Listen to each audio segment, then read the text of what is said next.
অভিজ্ঞতা আৰু ইমান দিনে দেখি কিনি যিবিলাক মানে মই বুজিছোঁ যাতে মোৰ মনটোৱে কৈছে এইটো কাৰণে এইটো ঘটনা হৈছে সেই তাৰে মানে কিছুমান দুটামান কথা আপোনালোকক ক'বলৈ ওলাইছোঁ মানে কিছুমান মানুহ ইমান স্বাৰ্থপৰ আছে যে সময় পৰিস্থিতি আৰু ক্ষমতাই যেনেকৈ গতি সলায় সেই মানুহখিনিও তেনেকৈ গতি সলায় আপোনালোকে চাব আপোনালোকে লক্ষ্য কৰিলে হয়তো আপোনালোকে এইটো কথা অনুভৱ কৰিবই আজি ধৰি লওক আপোনাৰ ওচৰত কিবা এটা ক্ষমতা আছে সেই ক্ষমতাটো দি আপুনি 10জনক উপকৃত কৰিব পাৰে বা সেই ক্ষমতাটোৰ পৰা আপোনাৰ লগত ভাল হৈ থকা মানুহখিনি বা আপোনাৰ লগত মিলা মানুহখিনি আপুনি কিবা এটা কৰি তেওঁলোকক সংস্থাপন দিব পাৰে তেনেকুৱা ক্ষেত্ৰত কিছুমান এনেকুৱা মানুহ আছে যিজন মানুহে আপোনাক বেয়া পায় সেই মানুহজন কিন্তু আপোনাৰ ওচৰত আহি আপোনাক মিঠা মিঠা কথা কৈ আপোনাক ইটো সিটো গিফ্ট দিব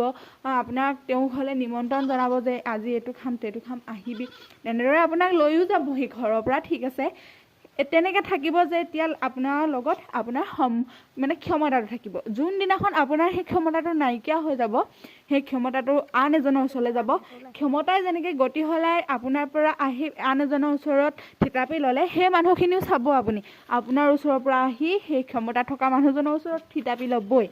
আপোনালোকে লক্ষ্য কৰিব বাৰু কথাখিনি ভাল লাগিলে